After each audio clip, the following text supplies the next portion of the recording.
pour que ces vœux soient aussi pour tous ceux qui vous sont chers, tous ceux que vous aimez, tous ceux qui sont vos proches. Et que ces vœux soient des vœux, comme tout le monde me l'a dit, quasiment, d'abord de santé, mais aussi au-delà de la santé, de la réussite, et puis tout simplement d'un gros mot, le bonheur. Mais ça englobe tellement de choses. Et notre société est tellement complexe. Et là, j'enchaîne avec des choses plus sévères, mais réelles. Cela fait 4 ans, on pourrait même dire 5 ans, si on commence avec la crise des Gilets jaunes, que nous traversons des crises. Ça a été les Gilets jaunes, je l'ai dit, ça a été, bien entendu, la Covid, et puis économique, sociale, internationale, puisque nous sommes malheureusement entourés de conflits. Oh, ils peuvent vous paraître lointains, ils ne sont pas. Et puis l'inflation qui touche toutes les familles, et bien entendu qui pénalise d'abord les plus défavorisés. Pour beaucoup des nôtres à Issoudun, dans une ville ouvrière comme la nôtre, la fin de mois, c'était le 25, ce qui était déjà beaucoup trop tôt pour une fin de mois. Mais aujourd'hui, malheureusement, pour beaucoup d'entre vous, c'est dès le 15 que l'on commence à compter, et à compter chichement, parce que la vie est difficile et que l'inflation est à haute. Mais cette inflation, elle touche aussi les collectivités locales, leurs moyens, leur capacité d'agir. Et en plus, aujourd'hui, nous avons la crise agricole. Et je veux dire ici, je l'ai dit hier au bureau de l'Association des maires de France, toute ma solidarité aux agriculteurs. Il faut une autre politique agricole que celle que nous connaissons. Il faut qu'ils soient justement rémunérés. Et c'est là que nous nous trouvons coincés, parce que je crois que nous sommes tous favorables à une agriculture qui fasse vivre ceux qui en sont les artisans. Et qu'en même temps, parce que l'inflation nous prend en otage, nous conduit à ne pas toujours acheter français, parce que malheureusement, c'est parfois un peu plus cher. Et donc, vous voyez que tout se tient. Il y a les crises qui se succèdent, mais il y a malheureusement un fil commun à l'ensemble de ces crises, ce sont les injustices, et j'y reviens. La France va mal. C'est un constat que vous pouvez faire, que je fais, je le dis avec tristesse. Et il faut toujours être lucide si on veut s'ouvrir les portes de l'avenir. Elle va mal parce qu'elle est divisée. Et c'est pas le pouvoir actuel, sans véritable soutien, sans majorité, sans boussole, dans une démocratie fragilisée, qui peut aujourd'hui la raccommoder. Nous sommes sous respiration artificielle de la vie démocratique. Et nous connaissons même le numéro de série du respirateur. Ça s'appelle le 49.3. dont je pense beaucoup d'entre vous ont amplement entendu parler, mais qui est une machine à broyer la démocratie dans la durée. Et puis, non seulement la France est divisée, mais elle est en régression dans de nombreux domaines. Je pense à la loi immigration, qui est une faute morale et politique qui renie les valeurs d'une France humaniste. Le Conseil constitutionnel vient de rendre son verdict. La moitié des articles ont été déclarés inconstitutionnels.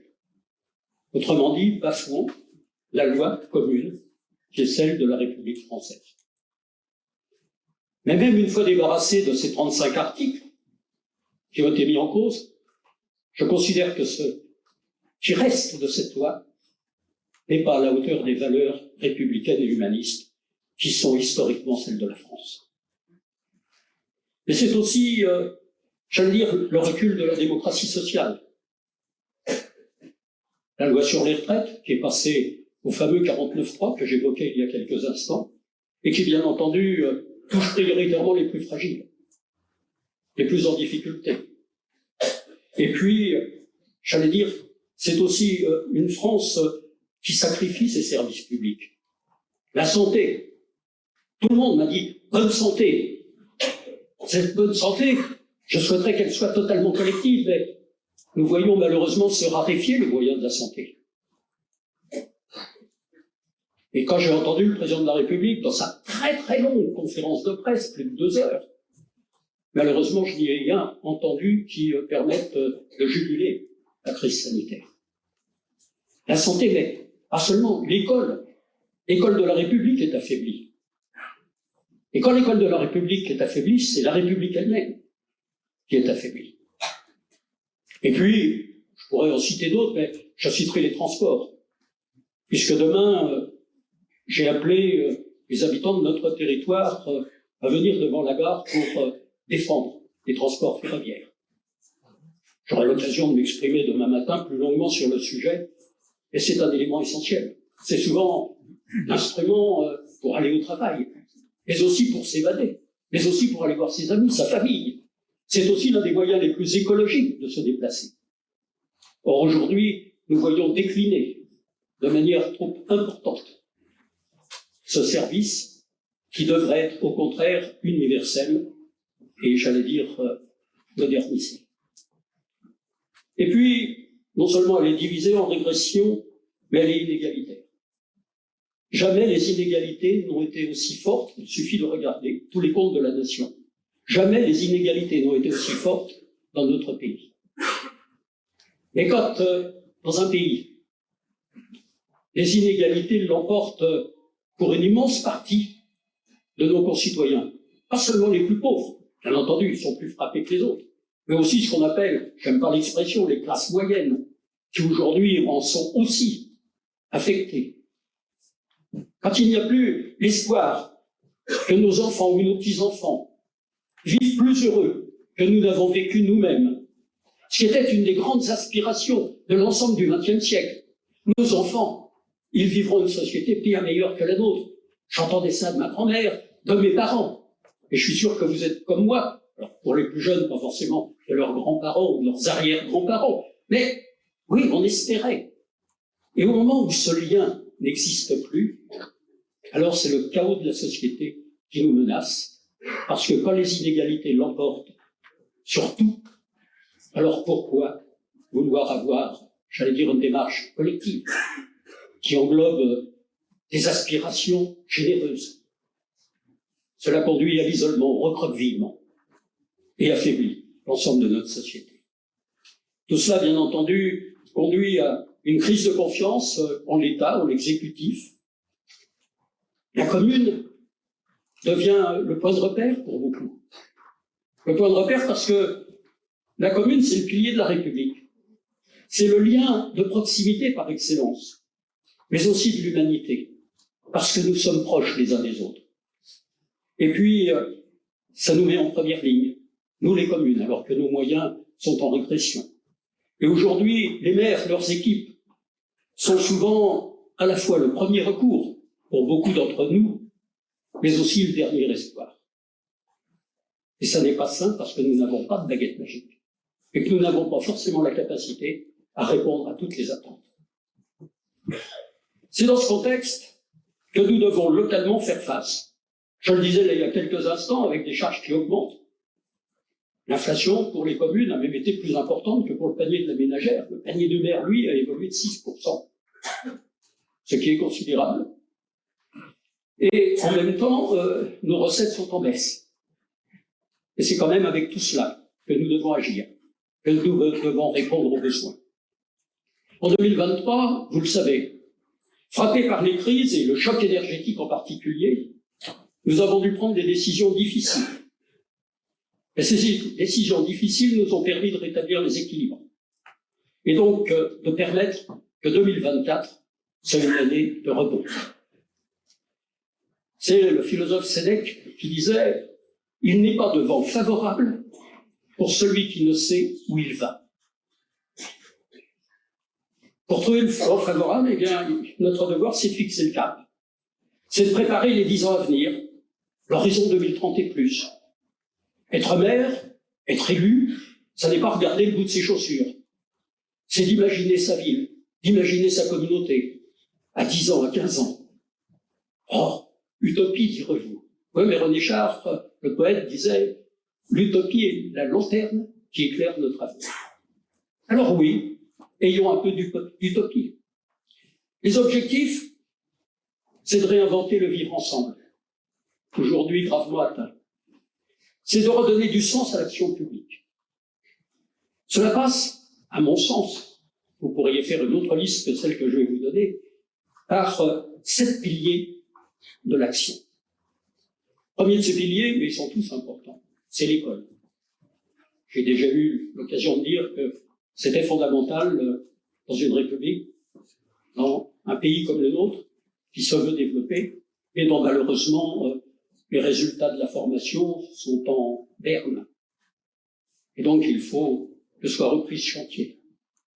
C'est la sécurité et la santé. Vous allez dire, mais pourquoi vous mettez la santé avec la sécurité?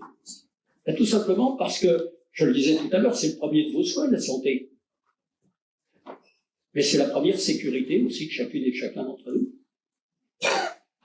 Et donc, oui, santé et sécurité vont de pair pour nous permettre de vivre sereinement. Et nous l'avons fait à travers le contrat local de sécurité et de prévention de la délinquance. Et nous allons le faire dans quelques jours avec un nouveau contrat local de santé. C'est l'emploi, bien sûr. Nous avons à nouveau été labellisés territoire d'industrie. Et je voudrais ici saluer tous ceux qui font vivre nos industries, qui en font des industries d'excellence et qui nous permettent ainsi d'être dans le peloton de tête des territoires industriels dans notre pays. C'est la solidarité.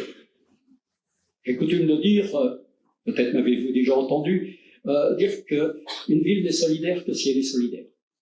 Et je voudrais ici saluer toutes les associations liées à la solidarité, le monde caritatif, tous ceux qui se dévouent et qui nous permettent que les mailles ne soient pas distendues au point qu'on ne se reconnaisse plus dans des actions communes.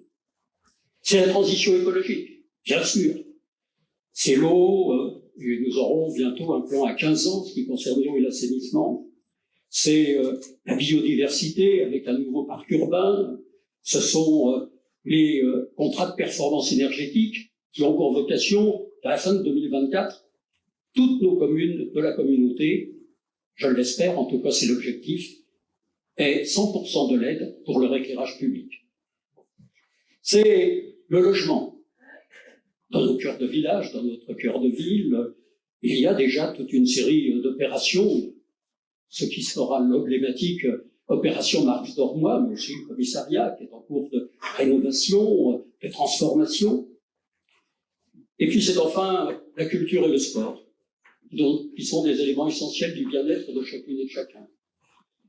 Et nous aurons, en matière de culture, une rénovation du centre culturel Albert Camus, mais aussi à nous inscrire dans une vaste démarche européenne avec tout Bourges, puisque dès le départ, j'ai épaulé la candidature de Bourges et que nous nous voyons très prochainement avec le maire de Bourges pour ensemble voir comment, au-delà de Bourges, pivot bien entendu de cette aventure de la culture européenne, nous pourrons nous aussi, compte tenu de la force de nos structures culturelles, participer pleinement à cette aventure.